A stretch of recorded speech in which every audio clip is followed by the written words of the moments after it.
Hello everyone, welcome back to our channel. आज की इस वीडियो में हम स्विच स्टेटमेंट के बारे में पढ़ेंगे। जब बहुत सारी कंडीशंस हों और उन कंडीशंस की बेस पे जो है वो आपने कोड कोई एग्जीक्यूट करना हो तो आप जो है वो स्विच स्टेटमेंट का यूज़ करते हैं। लेकिन स्विच स्टेटमेंट के अलावा इफ़ एल्स कंडीशन भी तो यूज़ की जा सकती है। इसका आंसर ये है कि अगर बहुत सारी कंडीशंस हों जिसमें आपको मल्टीपल इफ़ या नेस्टेड इफ़ का यूज़ करना पड़े तो कोड जो है वो काफ़ी कॉम्प्लिकेटेड हो जाता है।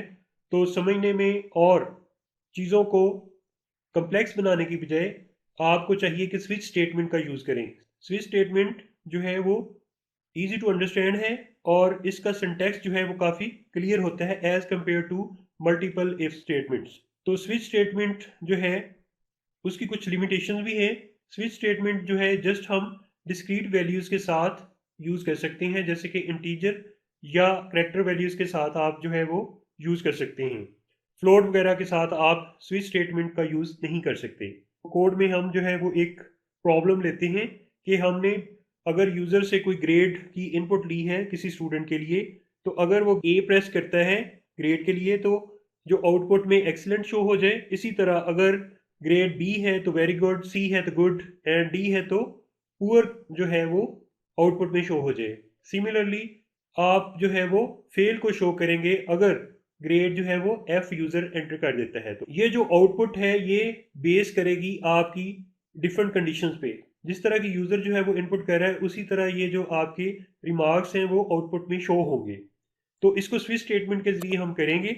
स्विच स्टेटमेंट के लिए जो है हम प्रोग्राम लिखने जा रहे हैं, तो इसके लिए वही इंक्लूड आयोस्ट्रीम हेडर फाइल हम इंक्लूड करेंगे using name space std semicolon main function है, उसके बाद कर्ली ब्रेसेस जिसमें हम स्विच स्टेटमेंट का यूज़ करेंगे।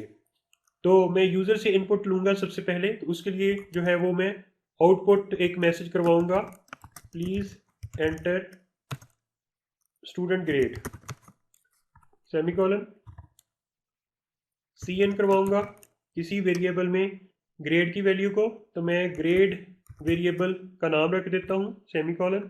और ये ऊपर जो है वो डिक्लेयर भी होना चाहिए, इसकी जो डाटा टाइप है वो करेक्टर होगी और इसका नाम ग्रेड और सेमीकोलन। इसके बाद हमने स्विच स्टेटमेंट का यूज़ करना है, स्विच और ये पैरेंथेसिस में लिखते हैं हम, और इन पैरेंथेसिस में हमने एवेल्यूएशन करनी है इस ग्रेड की। और इसी के बेस पे हमने जो है यहाँ पे ये जो ब्लॉक बनाया है स्विच के लिए, और इसके बाद हम यहाँ पे मेंशन करते हैं इनके डिफरेंट केसेस होते हैं कंडीशन लिखने के लिए कि ग्रेड की जो एवेल्यूएशन है वो जो भी ग्रेड एंटर यूज़र कर रहे हैं उसकी बेस पे हमने केसेस मेंशन करने होते हैं। तो केस यहाँ पे ये कीवर्ड है ये यूज़ करना है। उसके बाद मैंने यहाँ पे सिंगल कोट में एक करैक्टर लिखना है कि ए ग्रेड के लिए, और इसके बाद कॉलन साइन। सिमिलरली अगर वो ग्रेड कैपिटल ए में नहीं आ रहा यूज़र से तो हम इसका एक और केस जो है वो मेंशन कर देते हैं जो कि स्मॉल ए है। उसके बाद कॉलन साइन। तो अगर ग्रेड जो यूज़र एंटर कर रहा है वो कैपिटल ए या स्मॉल ए एंटर करेगा तो क्या होगा, उसमें हम जो है वो यहाँ पे रिमार्क्स जो है वो आउटपुट करवाना चाह रहे हैं, तो सी आउट के ज़रिए जो है वो हम यहाँ पे एक्सीलेंट शो करवा देंगे।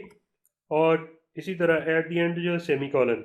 और जब एक जो केस है वो ख़त्म हो जाता है तो आप एट द एंड जो है वो ब्रेक स्टेटमेंट का यूज़ करते हैं। ब्रेक के बाद ही सेमी कॉलन आपने लगाना है। ये ब्रेक स्टेटमेंट इसलिए यूज़ होती है कि अगर केस जो है वो ट्रू हो जाता है, यानी कि ग्रेड वैल्यू जो है वो ए ही एंटर करता है यूज़र, तो ये आउटपुट आएगी और इस स्विच में जो दूसरे केसेस हैं वो स्किप हो जाएंगे और जो कंट्रोल है वो स्विच के बाहर चला जाएगा। अब मैं दूसरे केसेस भी यहाँ पे मेंशन कर रहा हूँ, तो उसके लिए ये जो है इसको मैं थोड़ा सा इंडेंट कर रहा हूँ ताकि कोड जो है वो क्लियर रहे। अब केस जो है वो बी के लिए भी मैं यहाँ पे मेंशन कर रहा हूँ कैपिटल ए, और इसी तरह अगर स्मॉल बी अगर एंटर कर देता है यूज़र तो क्या हो, तो इसी तरह सी आउट जो है उसमें मैं वेरी गुड जो है शो कर रहा हूँ। ब्रेक का यूज़ करूँगा यहाँ पे फिर मैं सेमी कॉलन। सिमिलरली जो है वो बाकी केसेस भी मैं यहाँ पे लिख देता हूँ, के c small c good break case D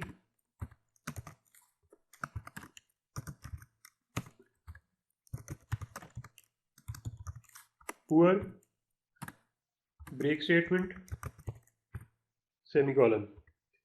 similarly case f colon sign, case small f colon sign, और सी आउट करवाना है फेल सेमीकोलन और ब्रेक स्टेटमेंट और सेमीकोलन। अगर इनमें से कोई भी केस जो है वो ट्रू नहीं होता, फॉर एग्जांपल जो यूज़र है वो A B C D and F के अलावा कोई जो इनपुट है वो और कोई देता है, फॉर एग्जांपल वो वाई एंटर कर देता है, तो देन क्या होगा, तो यहाँ पे एक डिफ़ॉल्ट केस होता है वो एग्जीक्यूट होता है। स्विच स्टेटमेंट में ये डिफ़ॉल्ट केस ऐसे लिखते हैं, डिफ़ॉल्ट कॉलन साइन, और यहाँ पे जो है वो आप जो भी स्टेटमेंट एग्जीक्यूट करवाना चाहते हैं कि अगर कोई भी केस ट्रू नहीं होता तो डिफ़ॉल्ट केस जो है वो एग्जीक्यूट होगा। तो यहाँ पे मैं मेंशन कर देता हूँ कि please enter grade A to D or F semicolon, और इस तरह ये जो है आपकी स्विच स्टेटमेंट वो कंप्लीट हो जाएगी। इसमें जो है इसको कंपाइल एंड रन करते हैं तो ये प्रोग्राम आपका एग्जीक्यूट हो गया है। ग्रेड आपसे पूछा जा रहा है, ग्रेड आप एंटर कर रहे हैं, फॉर एग्जांपल जो है वो बी एंटर कर रहे हैं, तो वेरी गुड इसने शो कर दिया। मैं दोबारा एग्जीक्यूट करता हूँ और अब मैं वैल्यू जो है वो एफ देता हूँ, कैपिटल एफ भी दे सकते हैं, स्मॉल एफ भी दे सकते हैं। तो ये देखिए फेल उसने शो कर दिया। मैं इसको जूम करके आपको दिखा रहा हूँ। अब अगर आप ब्रेक स्टेटमेंट का यूज़ ही नहीं करते, फॉर एग्जांपल जो है मैं इसको डिलीट कर देता हूँ जितनी भी ब्रेक स्टेटमेंट है, तो क्या होगा, तो ये होगा कि जहाँ पे भी उसको केस मिलेगा मैच कर जाएगा, पहला ही केस या दूसरा केस जो भी केस उसको मैच करेगा। फॉर एग्जांपल ग्रेड आप यहाँ पे बी आप एंटर कर रहे हैं, तो ये जो पहला केस है ये आपका फॉल्स है, यानी कि ये वाला मैच नहीं होगा। ये दूसरा केस जैसे ही मैच होगा ये स्टेटमेंट एग्जीक्यूट होगी, लेकिन इसके नीचे भी जितनी भी स्टेटमेंट है उनको भी वो एग्जीक्यूट करेगा। मैं इसको करके दिखा देता हूँ। मैं इसको सेव कर रहा हूँ और दोबारा कंपाइल एंड रन करता हूँ। तो ग्रेड मैं दोबारा यहाँ पे देता हूँ, फॉर एग्जांपल मैं यहाँ पे जो है सी दे देता हूँ, तो सी ग्रेड वाला जो केस है वो एग्जीक्यूट होगा, और उसके नीचे भी जो डी और आपका एफ ग्रेड वाला है वो भी एग्जीक्यूट होगा। इसको देखते हैं, एंटर प्रेस करता हूँ तो ये देखें उसने गुड भी शो कर दिया, जो कि सी ग्रेड आने पे गुड शो करना था, और इसके बाद डी ग्रेड के लिए भी पुअर जो है वो शो होना था, उसने वो उसको भी शो कर दिया, और एफ ग्रेड के लिए फेल उसने शो करना था, उसको भी शो कर दिया, और एक और लास्ट में जो डिफ़ॉल्ट केस था उसको भी उसने एग्जीक्यूट कर दिया है। तो ये जो है ब्रेक स्टेटमेंट का इस्तेमाल ज़रूरी है। अगर आप ये नहीं करेंगे तो इस तरह की एम्बिग्युइटी जो है वो आउटपुट में आपको देखने को मिलेगी। तो इसलिए आपने प्रॉपरली ब्रेक स्टेटमेंट का यूज़ करना है। इसको मैं दोबारा ब्रेक स्टेटमेंट को यहाँ पे इम्प्लीमेंट कर देता हूँ। हर केस के एंड पे आपने ब्रेक स्टेटमेंट ज़रूर यूज़ करनी है, अदरवाइज प्रॉब्लम होगी आपको आउटपुट में। ये जो डिफ़ॉल्ट केस है ये तो वैसे ही लास्ट होते हैं, इसमें भी अगर आप ब्रेक स्टेटमेंट यूज़ कर दें या ना कर दें उसका कोई फ़र्क नहीं पड़ेगा। इसको आप करके भी देख लें, और इसको दोबारा कंपाइल एंड रन करते हैं, और यहाँ पे मैं grade A B C D और एफ़ के अलावा कोई और दे देता हूँ, जैसे मैं वाई देता हूँ, तो ये जो है डिफ़ॉल्ट केस एग्जीक्यूट होगा, तो ये उसको आउटपुट करेगा। लेकिन ये है कि वो ब्रेक स्टेटमेंट आप लास्ट में यूज़ करें या ना करें उससे कोई फ़र्क नहीं पड़ेगा। होपफुली आपको स्विच स्टेटमेंट का पता चल गया होगा। Take care and bye bye.